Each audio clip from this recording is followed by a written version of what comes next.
Welcome to the deep dive. Okay, buckle up everyone, because Dr. Volcano's Tournament of Terror is almost here. Yeah. We're talking extreme competition and the prize.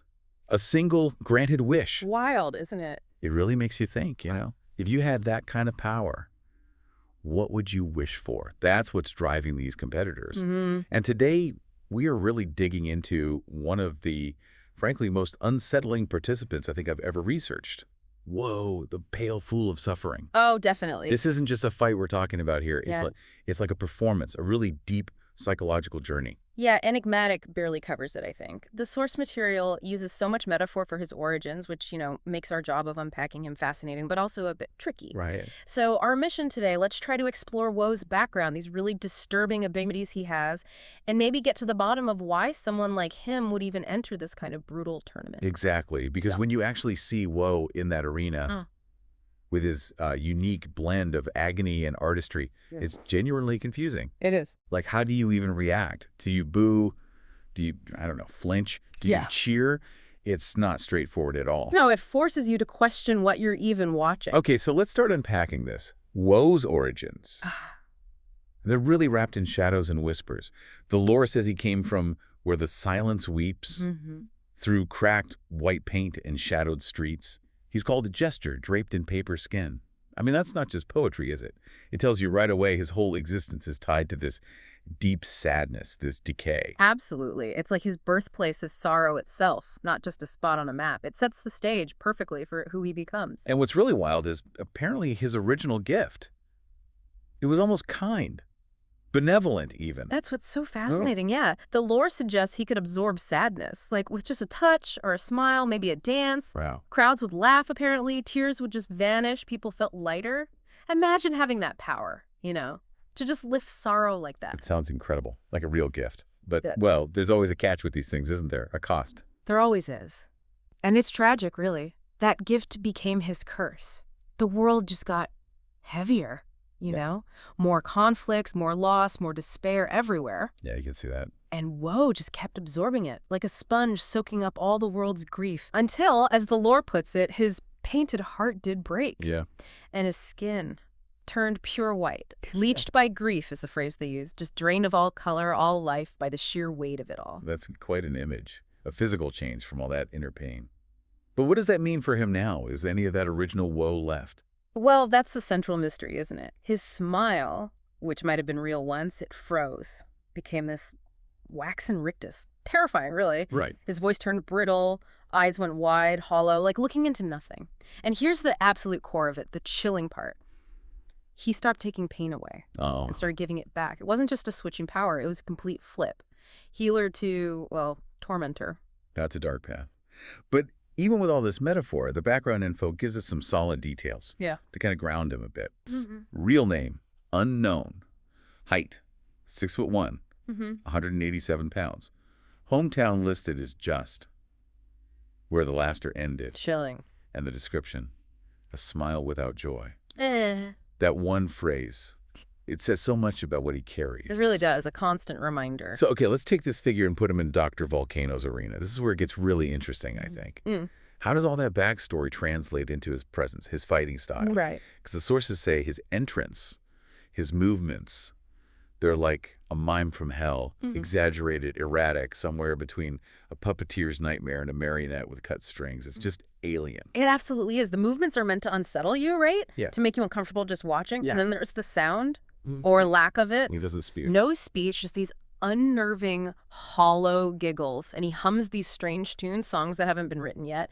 It immediately puts everyone on edge. The impact is visceral. Lore says kids cry when they see him. Even tough veteran wrestlers get uneasy. It's not just how he looks. It's this aura of despair he projects.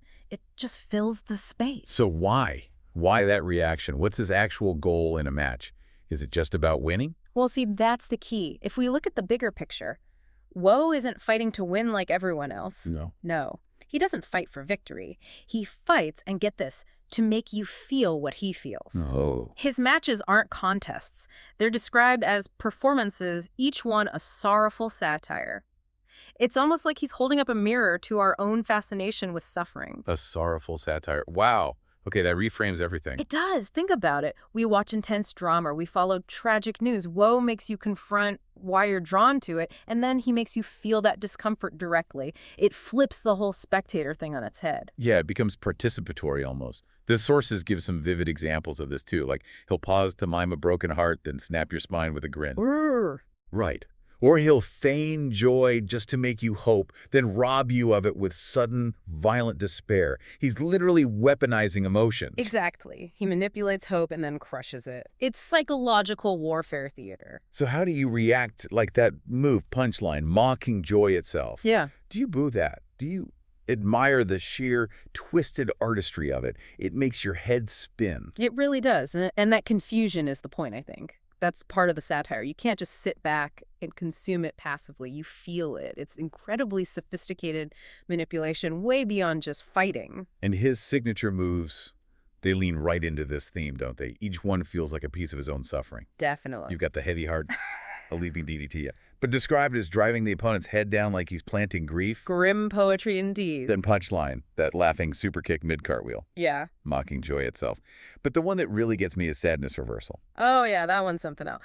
Woe's down, he starts giggling. That hollow giggle. Yeah. And suddenly his opponent just gets sluggish, like they're hit by this invisible weight. And woe rises as they just collapse, as if the air itself is thick with despair, sucking their energy out. It's not a power-up for him, it's a power drain for the opponent, fueled by his projected misery. It completely subverts the usual comeback story, the heroic surge. Their strength just evaporates in his presence. Precisely. It tells the audience and the opponent that resilience might be useless here. It's not about being stronger. It's about somehow resisting this crushing wave of pure despair. How do you even train for that? Which brings us to the big question. How do you prepare for woe? It's not about strength or speed training, is it? It's fighting. Well, fighting an emotional black hole. Yeah, psychological warfare is the only term. Imagine standing there looking at that smile without joy. What goes through your mind? Do you attack? Do you defend? Or do you just feel your will to fight start to fade? It's grappling with dread itself. And speaking of opponents, the tournament hasn't even started, but Woe's first match, it's already legendary. He's up against Slender Man. Oh, wow. Okay, that is a matchup. Right. Can you imagine the sheer terror and confusion in the arena for that? Yeah. It's like an existential nightmare playing out live. That's fascinating because Woe's whole thing is making you feel his sorrow, projecting it outwards. But Slender Man, he's defined by an absence, right? A blank void of dread. Exactly. Slender Man's terror comes from the unknown, the emptiness. So how does Woe's attack, design to inflict feeling, work on something that might not have the capacity to receive it? Can you actually infect a void with grief? Like Shreef. Yeah. Yeah, an unstoppable force of emotional devastation meeting an immovable object of psychological emptiness who breaks. The one who feels too much or the one who embodies the void? I have no idea, but watching Woe try to use his mind-bending stuff against Slender Man, you're right, you almost don't want to watch, but you absolutely have to. The hype for the tournament is already huge, Yeah. but this specific fight, it feels designed to just mess with everyone's heads. It pushes the boundaries of what a fight even is. It's pure psychological horror in the ring. The hype is definitely deserved for this one. Okay, so let's bring it back to the prize. Dr. Volcano's tournament offers that one wish.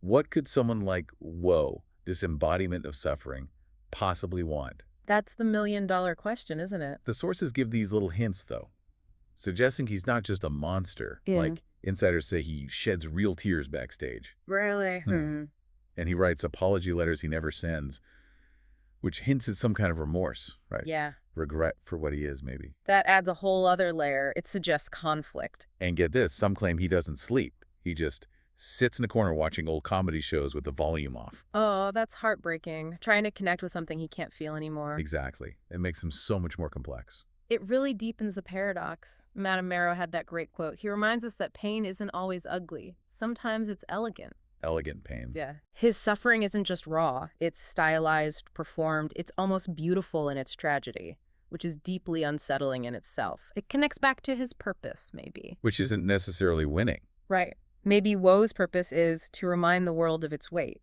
His victories aren't about titles. They're measured in how quiet the crowd falls when he leaves. It's about the emotional residue he leaves behind. So that wish, given everything, the pain he absorbed, the pain he inflicts, those hints of regret, there's that line underneath that hollow giggle. You might hear a voice begging to be saved. Mm. It makes you wonder, could the most poignant wish, the most logical one for him, be to simply just die? It's a dark thought, but Mm. yeah, it fits. An end to centuries of agony, ultimate release. It would be the final act in his sorrowful satire, wouldn't it? The ultimate escape from a burden he can no longer bear. It's certainly a powerful possibility for his character arc, a complete, if tragic, resolution. But you have to wonder, would the wish granter allow that? Or would Woe himself truly choose oblivion if faced with the choice? That's what I want to put to you, the listener. Think about it. Yeah. What else could he wish for? Maybe freedom from the world's pain entirely, never feel it again. Potentially. A complete severing. Or maybe he'd wish to get his old ability back, to bring joy, but this time, without it breaking him, to actually laugh again, a real laugh. That would be redemptive in a way. Turning back the clock, undoing the tragedy. It shifts him from villain to this deeply tragic figure seeking peace. It makes you question everything about him, doesn't it? His motives, his future. Absolutely. That ambiguity makes his potential wish incredibly compelling. Does he want escape, redemption, or just silence? So, whoa. He's the jester, bleached pale by grief, the performer making you feel his despair, and maybe, just maybe, someone crying out for release deep down. He forces us to confront things we'd rather not think about suffering and how we engage with it. And that really is the core confusion he creates, isn't it? How do you even approach him? Every move is both a show and a scream.